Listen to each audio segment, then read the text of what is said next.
Hello and welcome back to my channel. बात करने वाले हैं इस वीडियो में हम लोग Texmaco Rail Engineering Limited को बारे लेकर के एनर्जी पर देखोगे तो इसका शॉर्ट फॉर्म देखने को मिलता है टैक्स रेल। तो कंपनी को देखोगे तो इसके क्वार्टर टू के रिजल्ट आ चुके हैं।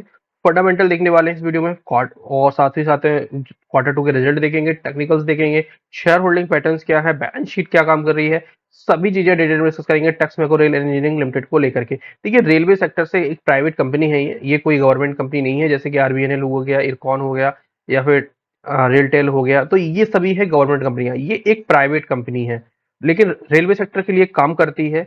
और इसके पास अच्छी खासी एक ऑर्डर बुक भी काफी स्ट्रांग देखने को लगती है।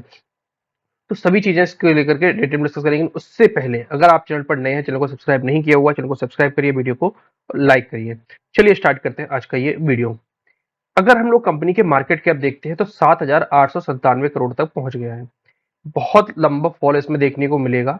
अभी भी जब मैं टेक्निकल्स दिखाऊंगा तब आपको दिखाऊंगा कि ऑल टाइम हाई से अगर देखोगे कितने परसेंट स्टॉक करेक्ट हो चुका है।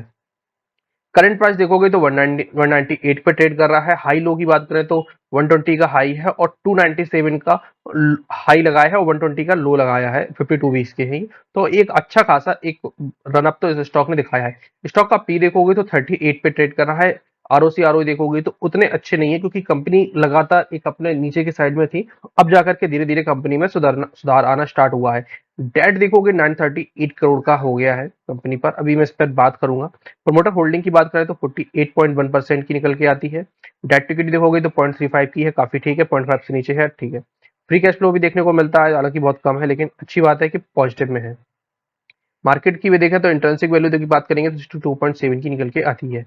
तो ये तो हो गए ओवरऑल। ईपीएस भी देखोगे तो 5 रुपए पर शेयर है, 5.25 का है। फेस वैल्यू 1 रुपए की है, हालांकि 10 रुपए मुझे ज्यादा प्रेफर 10 रुपए की रहती है।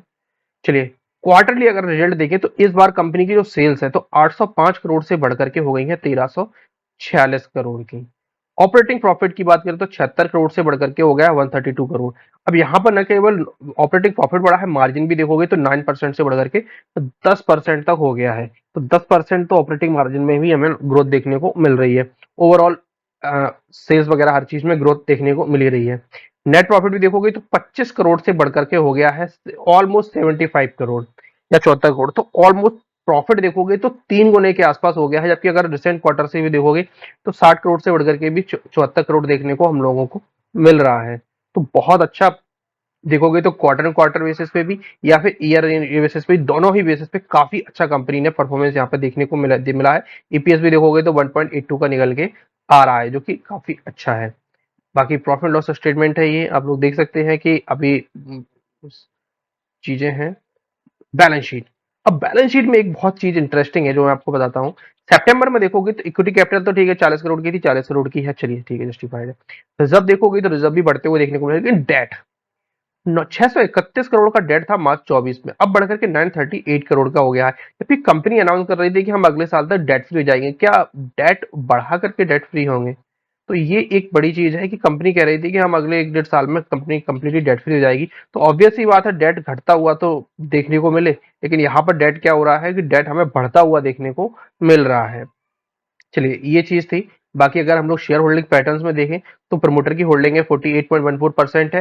और पिछले अगर 3 क्वार्टर में देखोगे तो दिसंबर तक थी 50% के ऊपर की, और सितंबर 2023 में थी 58% की। मतलब एक साल में कंपनी ने ऑलमोस्ट यहाँ पर देखोगे तो 12 से 13% की होल्डिंग्स को रिड्यूस कर दिया है। और ओवरऑल देखोगे तो 10% के आसपास पे स्टॉक मतलब प्रमोटर की होल्डिंग घट गई है। अब प्रमोटर में देखोगे तो कौन है, तो प्रमोटर में ये ज्वारी इन्वेस्टमेंट लिमिटेड है। और इनकी होल्डिंग्स कितनी है, लगभग लगभग 15-16% के आसपास पे है। तो यहाँ पर ये लोग निकल के देखने को हम लोगों को मिलते हैं। बहुत बड़ी लिस्ट है, छोटे छोटे इन्वेस्टमेंट बहुत ज्यादा लोगों की देखने को मिलती है, लेकिन इनके पास काफी अच्छा है, कंपनी के पास काम काफी अच्छा है। अब बाकी एफआईआई का देखोगे तो एफआईआई ने देखोगे तो एफआईआई ने भी यहाँ पे सितंबर में प्रॉफिट बुकिंग की है। और डीआईएस का देखोगे तो डीआई ने भी बहुत थोड़ी सी प्रॉफिट बुकिंग यहाँ पर देखने को मिल रही है।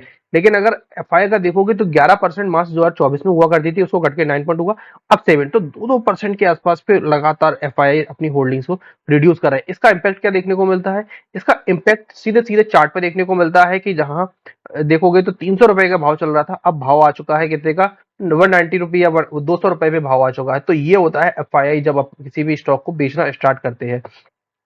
ऑल टाइम हाई से, अगर हम लोग ऑल टाइम हाई से देखेंगे तो स्टॉक ऑलरेडी 36% के आसपास पे करेक्ट हो चुका है। तो बहुत बड़ा करेक्शन है। अब देखिए ये ट्रेंड लाइन है, ये ट्रेंड लाइन है मल्टी ईयर ट्रेंड लाइन। जब तक इसको ब्रेक नहीं करेगा तब तक हम लोगों को फिर मल्टी ईयर ब्रेकआउट ऊपर की साइड में देखने को मिलेगा। अब वापस से स्टॉक को देखोगे तो रिजल्ट अच्छे आए हैं, तो यहाँ से एक रिवर्सल भी देखने को मिल रहा है। बात बार बार दो 3 वीक से स्टॉक यही सस्टेन करने की कोशिश कर रहा है, ऊपर जाता है नीचे जाता है, तो सस्टेन करने की कोशिश कर, जैसे यहाँ पर देखोगे तो यहाँ पर भी स्टॉक सस्टेन करने की ट्राई कर रहा था, और वापस से 5-6 वीक, 1 2 3 4 5 6 7 8 9 10 11 12 13, ऑलमोस्ट 13 वीक्स के बाद में यहाँ पर रिवर्सल हम लोगों को देखने को मिला। तो अब स्टॉक में क्या हो सकता है, तो देखिए स्टॉक में एक चीज हो सकती है कि वापस से अपने ऑल टाइम हाई के पास जाए या वापस से लो हाई। तो अभी जब तक ये ट्रेंड लाइन ब्रेक नहीं होगी तब तक स्टॉक इसी रेंज में काम करेगा। एक बार ये ट्रेंड लाइन ब्रेक हो जाती है उसके बाद में हम लोग ऊपर के टारगेट देख सकते हैं, और कंपनी के उस डेफिनेटली रिजल्ट भी वगैरह भी अच्छे आने चाहिए। क्यों? क्योंकि अगर हम लोग मंथली टाइम फ्रेम का यूज करते हैं तो देखिए क्लियर कट एक रेजिस्टेंस की ट्रेंड लाइन थी, और बिल्कुल as it is week monthly time frame पे देखोगे तो बिल्कुल उसी रेंज से वापस से स्टॉक घूम गया था, वापस से नीचे साइड आ गया था। तो इसीलिए ये ट्रेंड लाइन काफी इंपॉर्टेंट है, और नीचे की ये ट्रेंड लाइन भी काफी इंपॉर्टेंट है। अगर ये ब्रेक भी होती है तो फिर स्टॉक 150 के लिए ट्रेवल कर जाएगा, तो वो फिर रेंज काफी इंपॉर्टेंट रहने वाली है। यहाँ से देखोगे तो 190 काफी क्रूशियल सपोर्ट रहने वाला है। 190 हो गया इसका लो, देखोगे तो 182, लेकिन वीकली क्लोजिंग अगर देखोगे तो 190 के ऊपर रहनी चाहिए। 190 के नीचे की फिर वीक क्लोजिंग हम लोग देखने को मिलेगी।